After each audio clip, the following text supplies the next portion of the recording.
अगर आपको board exam में अच्छा मार्क्स लाना है, 100 में से 100 मार्क्स लाना है, तो आपको चैप्टर वाइज मार्क्स वेटेज और चैप्टर वाइज इंपॉर्टेंट क्वेश्चन को जानना जरूरी है। So welcome to my channel tips on mathematics. So आज के इस वीडियो में टॉप 5 मार्क्स वाले इंपॉर्टेंट क्वेश्चन को करने वाले हैं। चैप्टर वाइज इंपॉर्टेंट क्वेश्चन की वीडियो हमने पहले के वीडियो में बना चुके हैं। सो प्लेलिस्ट को चेक करके वीडियो को देख सकते हैं। सो वीडियो स्टार्ट करते हैं, जिसमें हम 5 मोस्ट इंपॉर्टेंट क्वेश्चन को करने वाले हैं। पहला प्रश्न है, एक समतल जमीन पर खड़ी एक मीनार की छाया उस स्थिति में 40 मीटर अधिक लंबा हो जाता है, जबकि सूर्य का 49 कोण 60 डिग्री से घटकर 30 डिग्री हो जाता है। तो मीनार की ऊंचाई ज्ञात कीजिए। तो इस प्रश्न को सॉल्व करते हैं। ये प्रश्न 2017 में और 2024 में आया है। मोस्ट इंपॉर्टेंट क्वेश्चन है, तो इसको सॉल्व करते हैं। तो प्रश्न में दिया है उन्नयन कोण 60 डिग्री और 30 डिग्री है। तो इस तरीके से हमने चित्र बना लिया है, जिसमें बोला जा रहा है कि समतल जमीन पर एक मीनार है, ए बी मीनार है, समतल जमीन सी बी है। इसमें बोला जा रहा है कि मीनार की छाया उस स्थिति में 40 मीटर अधिक लंबा हो जाता है, जब सूर्य का 49 कोण 60 डिग्री से घटकर 30 डिग्री हो जाता है। तो माना कि ये मीनार है जिसकी ऊंचाई h मीटर है। तो मीनार की ऊंचाई h मीटर है और मीनार की छाया की लंबाई BD है। पहले मतलब मीनार की ऊंचाई BD था, तब उसका उन्नयन कोण 60 डिग्री था। तो यहाँ पर उन्नयन कोण जब 60 डिग्री है, तो मीनार की जो छाया की लंबाई है BD है। फिर इसमें बोला गया है कि उस स्थिति में 40 मीटर लंबा हो जाता है। उस स्थिति में छाया की लंबाई 40 मीटर अधिक लंबा हो जाता है, जब उसका उन्नयन कोण 30 डिग्री हो जाता है। पहले छाया की लंबाई DB है, फिर छाया की लंबाई DB से बढ़कर DB से 40 मीटर अधिक लंबा हो जाता है। तो ये 40 मीटर अधिक लंबा हो गया है, तब उसका उन्नयन कोण 30 डिग्री हो जाएगा।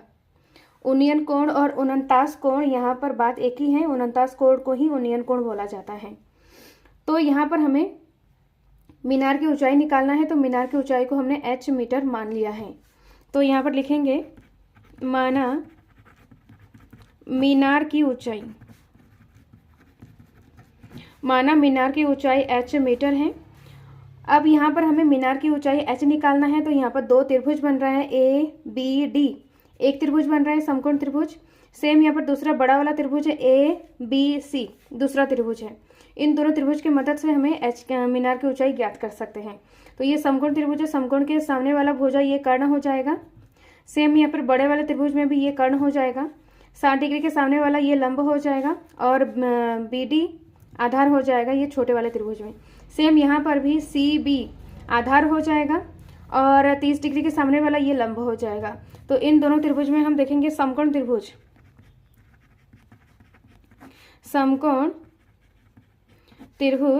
ABC में, समकोण त्रिभुज ABC में यहाँ पर हमें h निकालना है और CB हमें पता है, CB पता है यहाँ पर 40 प्लस, इसको यहाँ पर CB का मान है 40 प्लस DB, इतना है।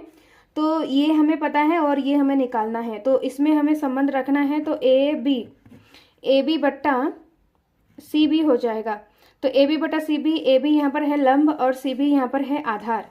तो लंब बटा आधार यहाँ पर LAL बटा KKA, लंब बटा आधार यहाँ पर tan थीटा होता है। तो tan थीटा यहाँ पर 30 डिग्री हो जाएगा। tan 30 का मान होता है 1/√3 होता है।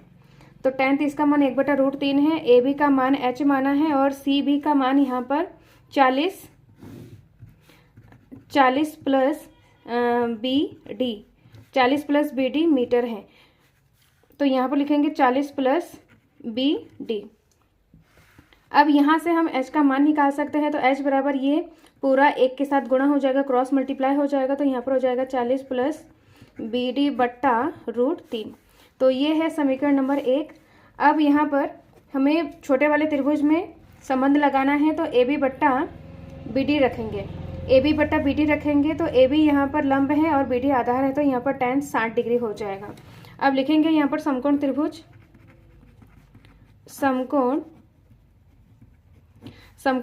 ABD में, समकोण त्रिभुज ABD में तो AB बट्टा BD हो जाएगा tan 60 डिग्री। AB का मान h है, BD हमें निकालना है। तो tan 60 का मान है √3 हो जाएगा।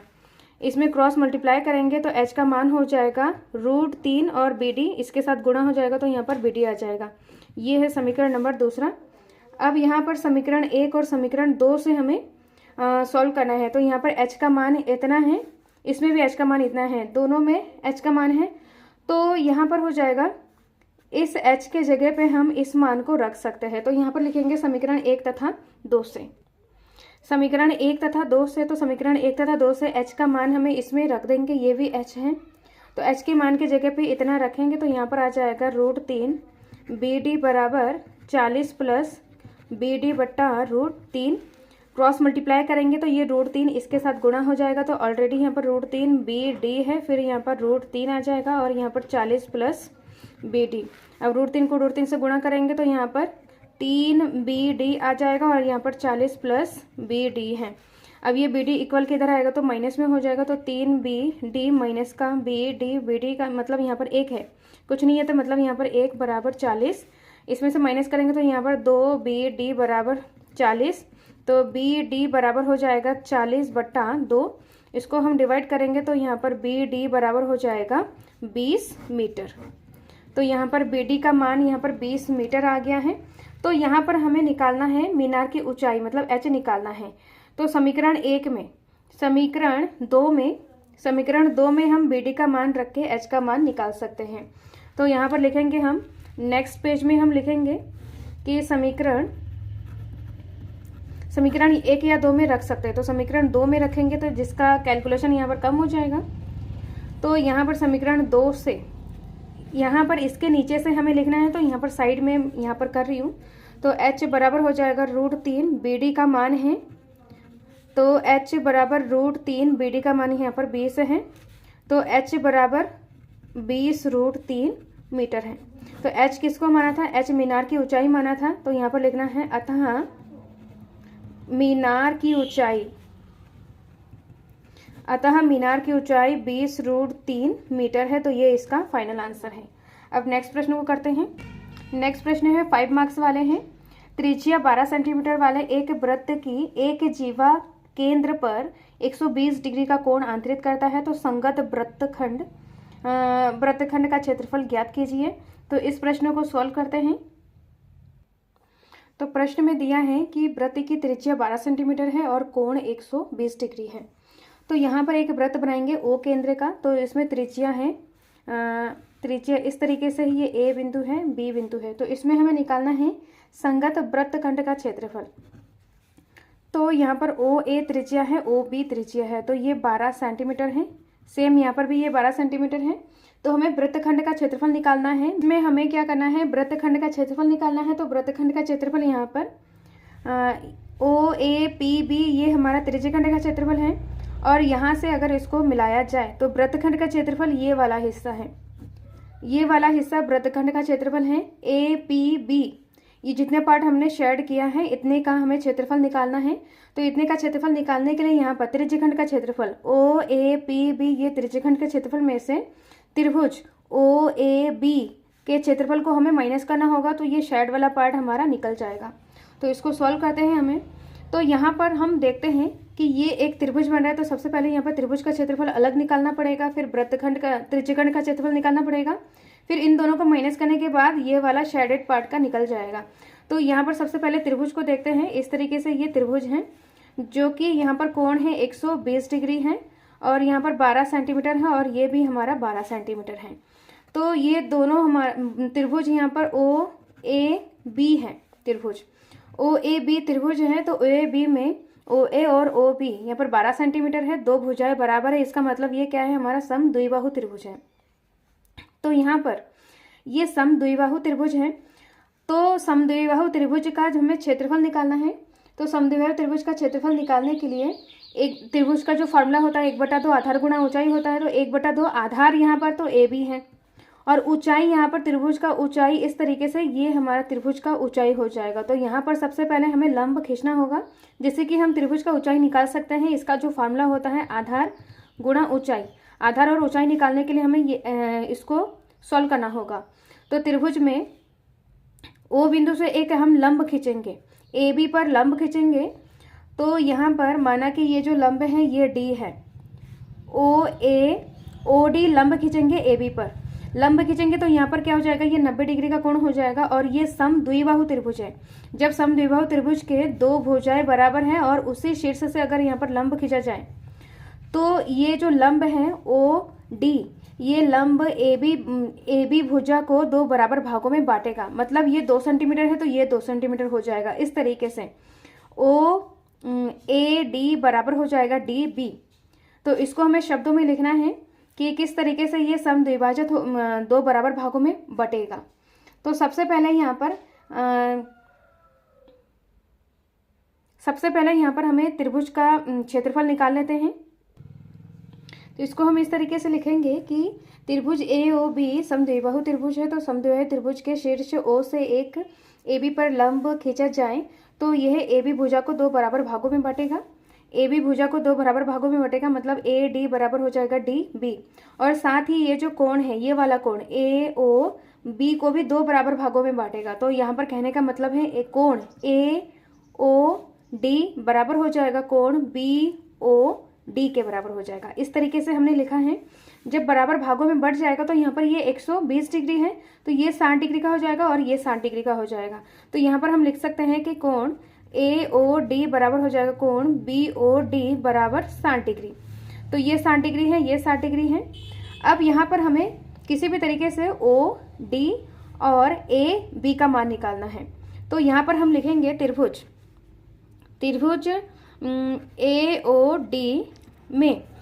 AOD में जब ये 90 डिग्री का कोण है, 90 डिग्री का कोण है, ये कर्ण हो जाएगा और यहाँ पर ये 60 डिग्री के सामने वाला ये लंब हो जाएगा। इस त्रिभुज को हम अलग यहाँ पर बनाते हैं जिससे कि आपको अच्छे से समझ आ जाए। यहाँ पर है ये D और O और A, ये 90 डिग्री का कोण है और ये 60 डिग्री का है। तो ये कर्ण हो जाएगा 90 डिग्री के सामने वाला, 60 डिग्री के सामने ये लंब हो जाएगा और ये आधार हो जाएगा हमारा। अब यहाँ पर हमें AD निकल जाएगा। जब AD निकल जाएगा तो AB निकल जाएगा, क्योंकि ये दोनों बराबर है, उनको जोड़ देंगे तो ये AD निकल जाएगा। AD और OD हमें निकालना है। तो यहाँ पर त्रिभुज AOD में इसको हमें सॉल्व करना है। तो यहाँ पर हो जाएगा, हमें एक बार कर्ण हमें दिया है, कर्ण यहाँ पर 12 सेंटीमीटर ये दिया है, कर्ण दिया है और हमें एक बार आधार निकालना है, एक बार लंब निकालना है। तो यहाँ पर हम करेंगे समकोण त्रिभुज AOD में हमें एक बार OD निकालना है। तो OD और AO को हम ले लेंगे। तो यहाँ पर OD बट्टा OA, तो OD यहाँ पर आधार है, OA कर्ण है। तो आधार बट्टा कर्ण यहाँ पर है cos थीटा, तो थीटा यहाँ पर 60 डिग्री है। तो OD हमें निकालना है और AO यहाँ पर 12 सेंटीमीटर दिया है। तो cos 60 का मान होता है 1/2, OD हो जाएगा 12/2, तो 2 छंग, तो OD बराबर हो जाएगा 6 सेंटीमीटर है। OD का मान निकल गया है। नेक्स्ट यहाँ पर निकालना है AD का मान निकालना है। तो AD का मान निकालने के लिए यहाँ पर AD त्रिभुज में, इस त्रिभुज में AD बट्टा AO बराबर, AD यहाँ पर क्या है, लंब बटा कर्ण। तो लंब बटा कर्ण यहाँ पर क्या है, साइन थीटा। तो साइन थीटा यहाँ पर क्या है, 60 डिग्री है, ये 60 डिग्री है। तो साइन 60 का मान होता है √3/2 और AD हमें निकालना है और AO हमें 12 सेंटीमीटर दिया है। तो AD बराबर हो जाएगा, क्रॉस मल्टीप्लाई करेंगे तो √3 और यहाँ पर गुणे में 12 और यहाँ पर बट्टे में 2, तो यहाँ पर हो जाएगा 2 छंग 12। तो AD बराबर हो जाएगा 6√3 सेंटीमीटर। AD का मान पता है। अब यहाँ पर हमें निकालना है AB निकालना है। तो ये त्रिभुज का आधार हो जाएगा AB। तो AB बराबर हो जाएगा AD + DB। और जबकि ये दोनों भुजाएं आपस में बराबर हैं तो यहाँ पर AD अगर 6√3 है तो ये भी 6√3 हो जाएगा। तो इन दोनों को हम जोड़ देंगे। तो यहाँ पर हम लिखेंगे जो त्रिभुज का आधार है AB है, तो AB बराबर AD + DB है। तो इसका मान है 6√3 + 6√3। इनको हमें क्या करना है, जोड़ना है। तो यहाँ पर 12√3 सेंटीमीटर हो जाएगा AB का मान। तो AB का मान यहाँ पर 12√3 सेंटीमीटर है, जो कि त्रिभुज का आधार है। अब यहाँ पर त्रिभुज का आधार और ऊंचाई हमें ज्ञात हो गया है।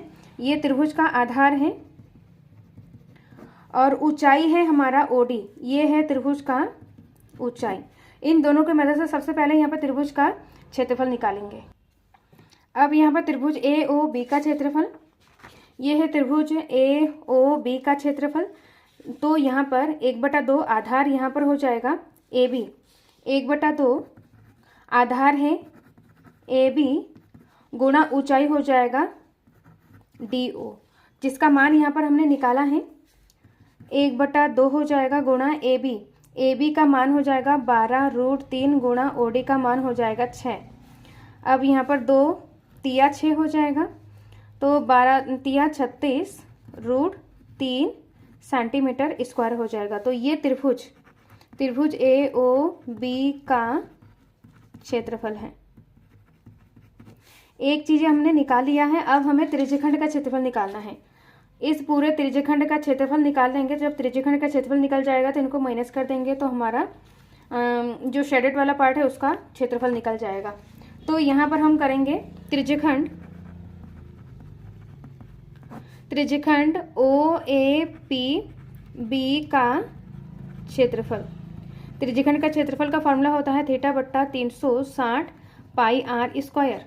अब यहाँ पर थीटा है 120 डिग्री बटा 360 डिग्री है। पाई का मान यहाँ पर 22/7 रखेंगे और यहाँ पर पाई का मान यहाँ पर रखेंगे 22/7।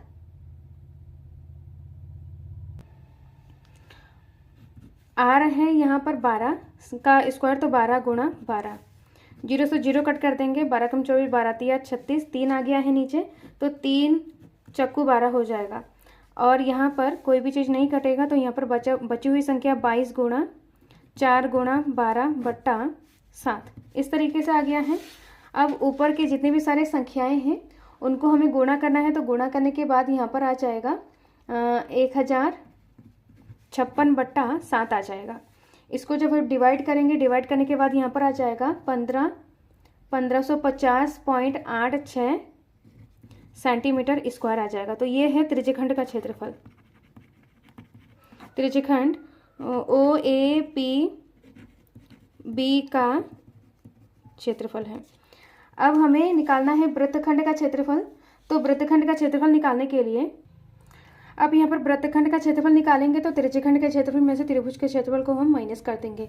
तो त्रिज्यखंड का क्षेत्रफल अभी निकाला है 150.86 माइनस त्रिभुज का क्षेत्रफल अभी निकाला है। त्रिभुज का क्षेत्रफल है 36√3।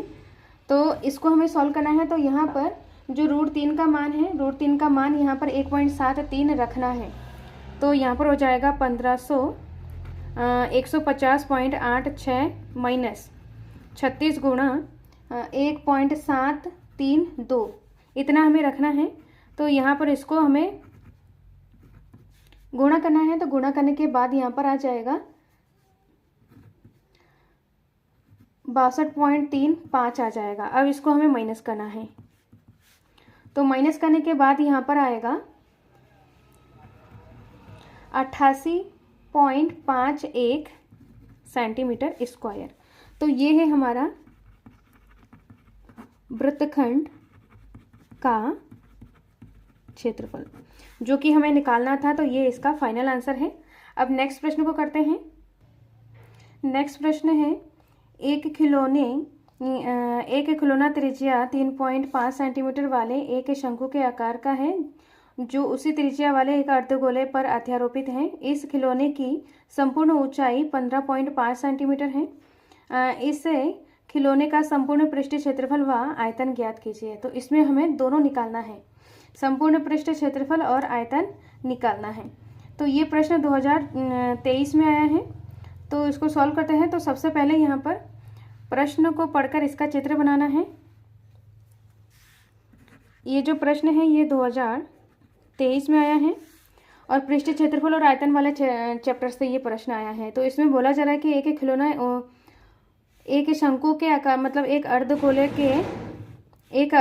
के ऊपर एक शंकु अध्यारोपित है। इस तरीके से ये एक शंकु है जो एक अर्धगोले के ऊपर अध्यारोपित है। तो इस खिलौने की जो संपूर्ण ऊंचाई है, खिलौने की संपूर्ण ऊंचाई है 15.5 सेंटीमीटर है और इसमें 3.5 सेंटीमीटर इसका मतलब खिलौने की त्रिज्या है 3.5। तो यहाँ पर अर्धगोले का त्रिज्या 3.5 है, तो शंकु को इसको ऊपर रखा गया तो शंकु की त्रिज्या भी 3.5 सेंटीमीटर होगा। तो सेम यहाँ पर भी ये भी अर्धगोले का त्रिज्या है, तो ये 3.5 सेंटीमीटर हो जाएगा।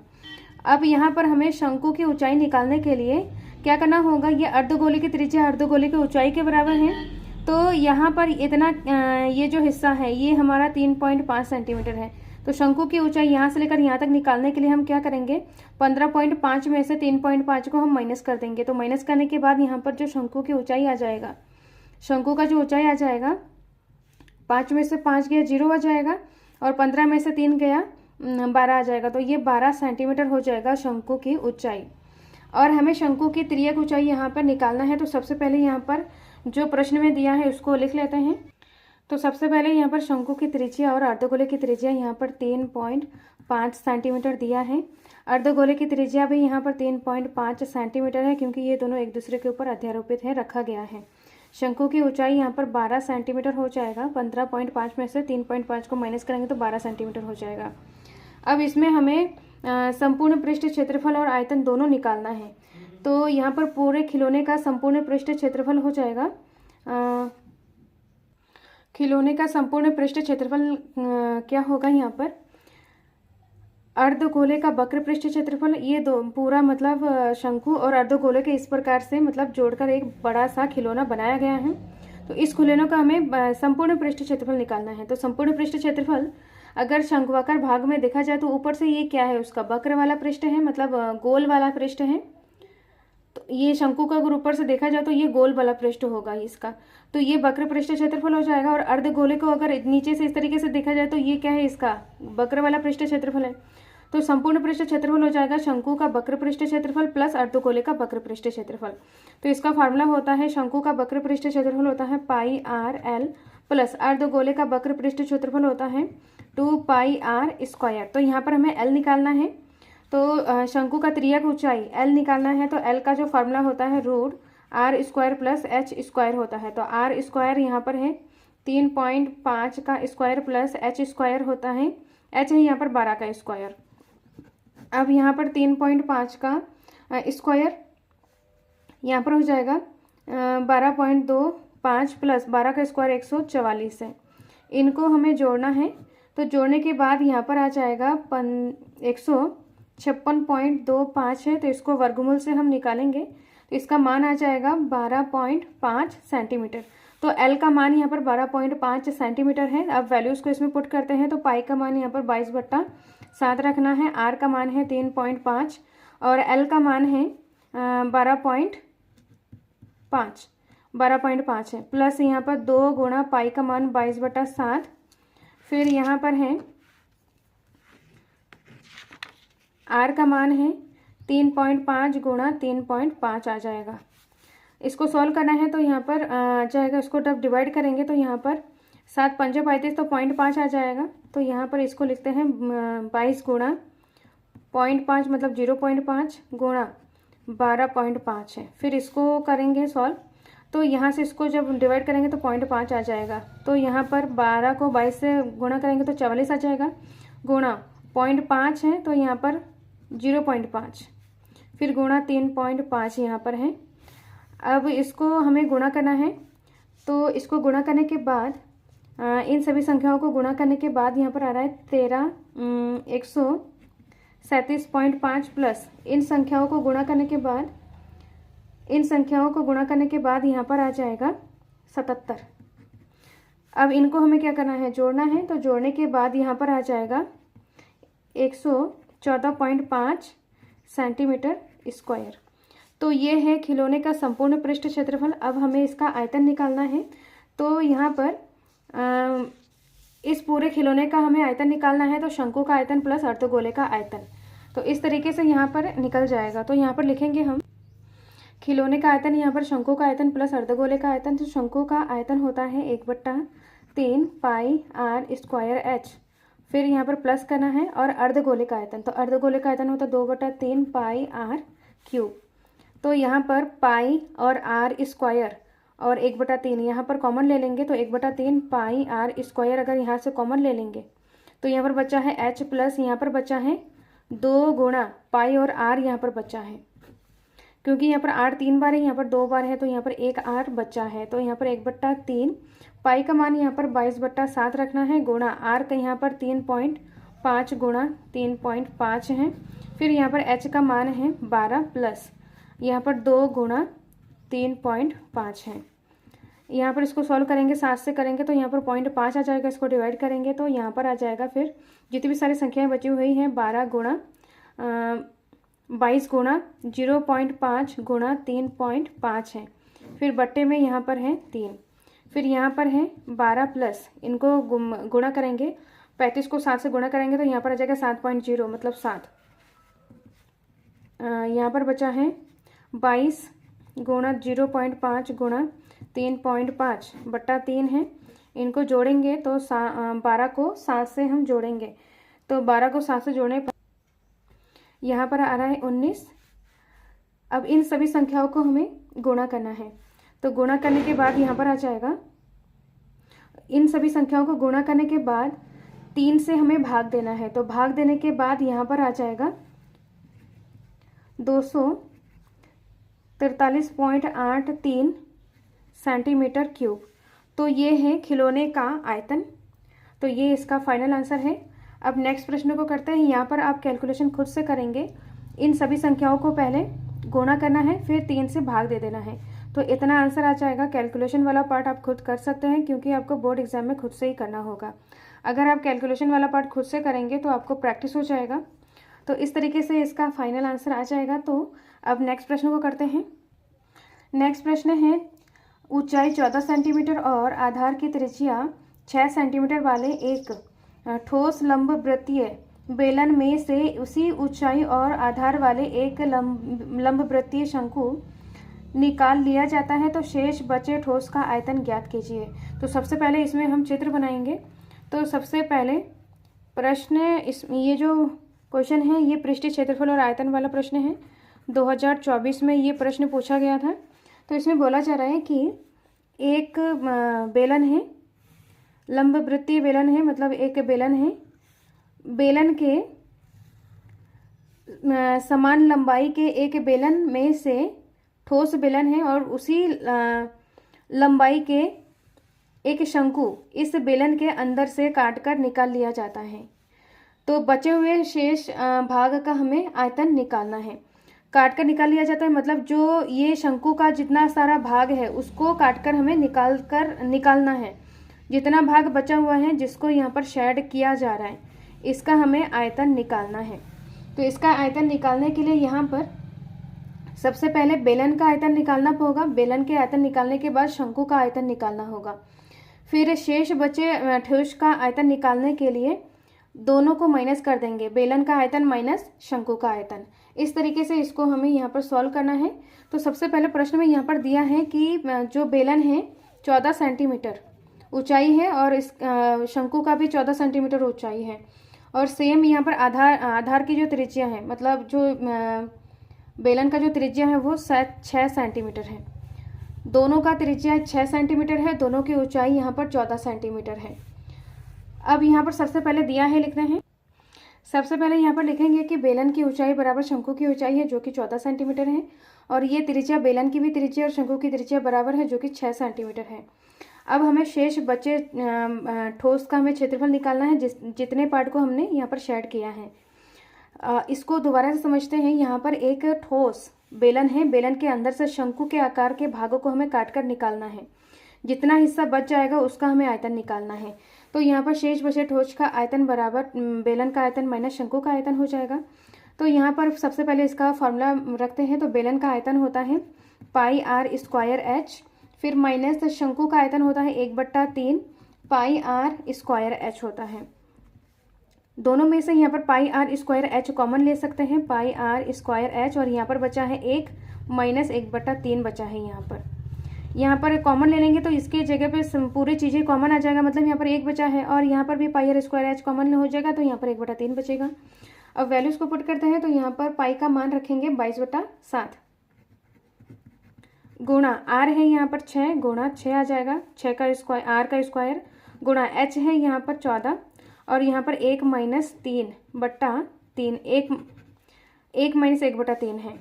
यहाँ पर इसको एलसीएम करके सॉल्व करना है और यहाँ पर 7 एकम 7 7 दूनी 14 है। तो बची हुई संख्या यहाँ पर 2 है और यहाँ पर 22 है, तो 2 को 22 से गुणा करेंगे तो यहाँ पर आ जाएगा 44 और यहाँ पर 6 छंग 36 आ जाएगा। सभी संख्याओं को ऊपर वाले सभी संख्याओं को गुणा कर दिया है। यहाँ पर एलसीएम में 3 ले लेंगे तो 3 इसके साथ गुणा हो जाएगा और माइनस का 1 इस तरीके से हो जाएगा। अब यहाँ पर 44 गुणा 36 है। अब 3 में से 1 गया 2 हो जाएगा बट्टा 3 हो जाएगा। 3 में से 1 गया 2। अब 3 से इसको डिवाइड करेंगे तो 3 एकम 3 3 दूनी 6। यहाँ पर बचा है 44 गुणा 12 गुणा 2। अब इन सभी संख्याओं को हमें क्या करना है, गुणा करना है। तो इन सभी संख्याओं को जब हम गुणा करेंगे तो यहाँ पर आ जाएगा इसका आंसर 1056 सेंटीमीटर क्यूब। तो शेष बचे ठोस का क्षेत्रफल यहाँ पर हमें लिखना है बराबर 1056 सेंटीमीटर क्यूब है। तो ये इसका फाइनल आंसर है। अब नेक्स्ट प्रश्न को करते हैं।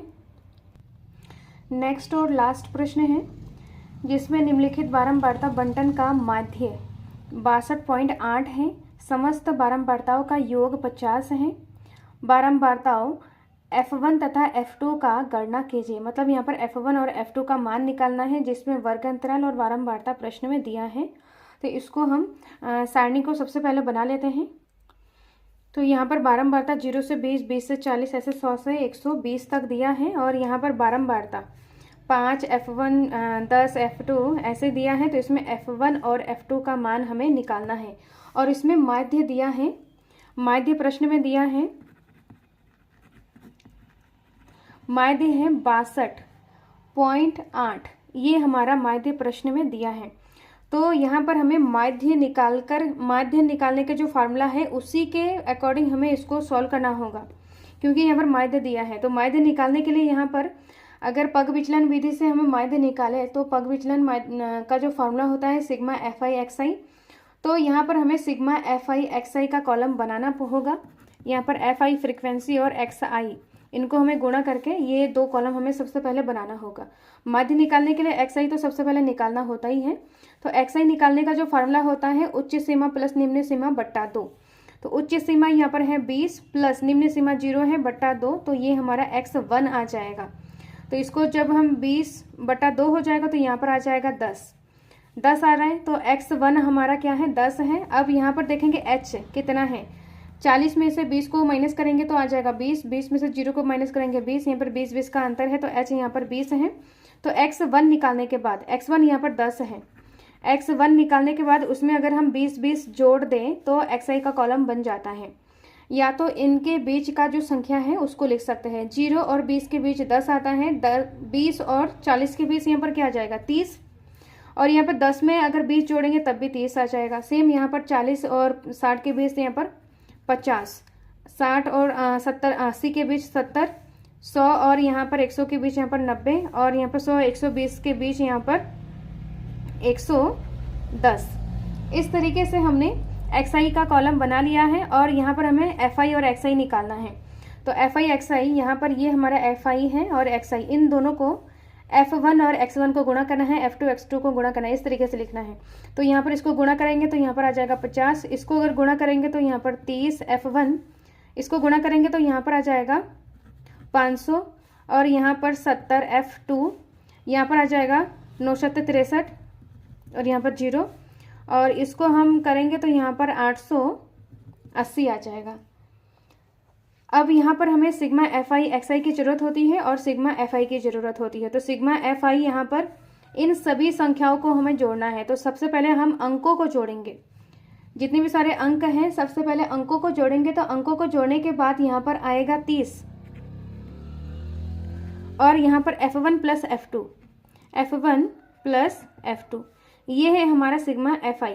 और इसमें बारंबारताओं का योग भी दिया है, मतलब सिग्मा FI दिया है 50, ये प्रश्न में दिया है। 2 चीज़ें दिया है, माध्य और बारंबारताओं का योग 50 दिया है। और यहाँ पर इनको जोड़ने के बाद ये निकल गया है, और सिग्मा FI XI निकालना है, सिग्मा FI XI हमें निकालना है। तो पहले सबसे पहले ये संख्याओं को सबसे पहले हम जोड़ लेंगे। जोड़ने के बाद यहाँ पर आ जाएगा 2060 फिर यहाँ पर जितने F1 है तो यहाँ पर 30 F1 प्लस 70 F2, ऐसे करके हमें करना है। अब हमें क्या करना है कि माध्य यहाँ पर दिया है, तो माध्य का जो फॉर्मूला है, सबसे पहले यहाँ पर बारंबारता दिया है। बारंबारता यहाँ पर सिग्मा एफ आई ये प्रश्न में दिया है 50 है, और यहाँ पर सिग्मा एफ आई कितना है 30 प्लस F1 प्लस F2 है। तो इसकी मदद से है जो सिग्मा एफ आई का मान यहाँ पर कितना दिया है 50, किसके बराबर है यहाँ पर 30 प्लस F1 प्लस F2। अब ये इक्वल के बराबर के इधर आएगा तो यहाँ पर हो जाएगा 50 माइनस का 30 बराबर F1 प्लस F2 है। माइनस करेंगे तो यहाँ पर आ जाएगा 20, तो यहाँ पर F1 प्लस F2, तो F1 प्लस F2 बराबर 20। तो ये है समीकरण नंबर 1। समीकरण 1 मिल गया है। अब नेक्स्ट यहाँ पर माध्य दिया है। माध्य का जो फॉर्मूला होता है सिग्मा एफ आई एक्स आई बट्टा सिग्मा एफ आई। माध्य यहाँ पर दिया है 62.8, और यहाँ पर सिग्मा एफ आई एक्स आई यहाँ पर कितना है 2060 प्लस 30 F1 प्लस 70 F2 बट्टा सिग्मा एफ आई एक्स आई कितना है 30 प्लस F1 प्लस F2 है।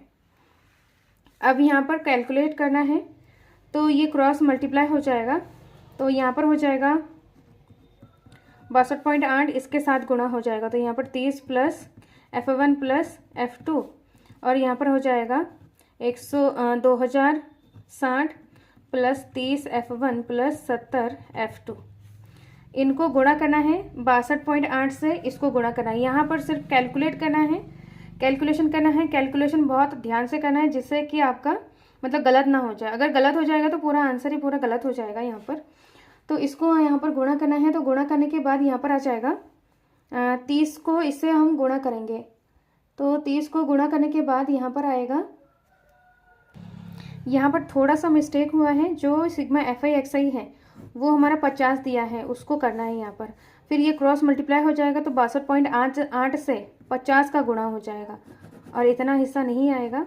50 से इसको हमें गुणा करना है, तो 50 से जब हम इसको गुणा करेंगे तो यहाँ पर आ जाएगा, गुणा करने के बाद 31 और 40 आएगा गुणा करने के बाद, और यहाँ पर 2060 plus 30 F1 plus F2 70 F2, इस तरीके से है। बराबर किधर जाएगा तो ये माइनस हो जाएगा, तो यहाँ पर 31 40 माइनस 20 60 बराबर 30 F1 प्लस 70 F2 है। इनको माइनस करेंगे तो इन संख्याओं को अगर हम माइनस करेंगे तो यहाँ पर आ जाएगा 1080, और यहाँ पर है 30 F1 प्लस 70 F2 है। यहाँ से मतलब 10 कॉमन ले लेंगे, तो 10 कॉमन लेने के बाद यहाँ पर क्या आ जाएगा, यहाँ से भी हम 10 कॉमन लेंगे, तो यहाँ पर आ जाएगा 3 F1 प्लस यहाँ पर आ जाएगा 7 F2 आ जाएगा, और गुणा यहाँ पर 10 है, और यहाँ पर 180, और ये 10 बट्टे में आ जाएगा, तो यहाँ पर आ जाएगा इस तरीके से, इस तरीके से आ जाएगा। डिवाइड करेंगे तो यहाँ पर आ जाएगा 108 बराबर 3 F1 प्लस 7 F2 आ जाएगा। अब ये है हमारा समीकरण नंबर दूसरा। अब समीकरण 1 और समीकरण 2 को हमें सॉल्व करना है, तो समीकरण 1 से यहाँ पर लिखेंगे,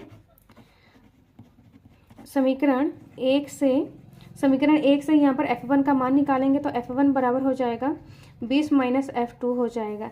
ये F2 इक्वल किधर आएगा तो माइनस में हो जाएगा। अब ये F1 का मान यहाँ पर रखेंगे समीकरण 2 में। समीकरण 2 में यहाँ पर क्या है 3 F1 है, तो F1 का मान क्या है यहाँ पर 20 माइनस का F2 है, फिर यहाँ पर क्या है प्लस का 7 F2 है, फिर यहाँ पर बराबर में 108 है। अब 3 दूनी 6 यहाँ पर 60 हो जाएगा, माइनस का 3 F2 प्लस का 7 F2 बराबर 108। 60 इक्वल किधर आएगा तो माइनस में हो जाएगा, तो 108 माइनस का 60, और यहाँ पर इसको माइनस करेंगे तो यहाँ पर 4 F2 आ जाएगा।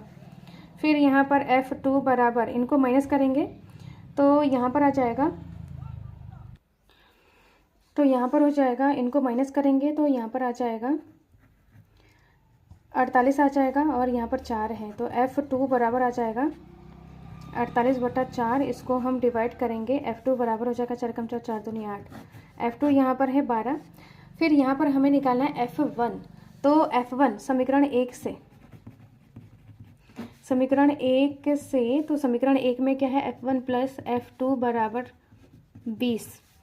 तो F1 हमें निकालना है प्लस F2 यहाँ पर है 12 बराबर 20। 12 बराबर किधर आएगा, तो F1 बराबर 20 माइनस का 12, इसको माइनस करेंगे तो यहाँ पर आ जाएगा 8। तो F1 यहाँ पर है 8 और F2 बराबर है 12। F1 और F2 का मान ही निकालना था, तो ये इसका फाइनल आंसर है। तो इस वीडियो में हमने 5 मोस्ट इम्पॉर्टेंट क्वेश्चन किया है जो कि 5 मार्क्स वाले हैं। नेक्स्ट वीडियो में हम बोर्ड एग्ज़ाम की प्रिपरेशन के लिए इम्पॉर्टेंट क्वेश्चन लेके आएंगे, और इस वीडियो को ज़्यादा से ज़्यादा शेयर करें जिससे कि इस वीडियो का हेल्प सबको मिले। और चैप्टर वाइज इंपॉर्टेंट क्वेश्चन वाले वीडियो को देखना ना भूलें, जिसमें हमने अध्याय 1 से लेकर अध्याय 14 तक वीडियोस बनाया है चैप्टर वाइज इंपॉर्टेंट वाले। सो मिलते हैं नेक्स्ट वीडियो में। Thank you so much.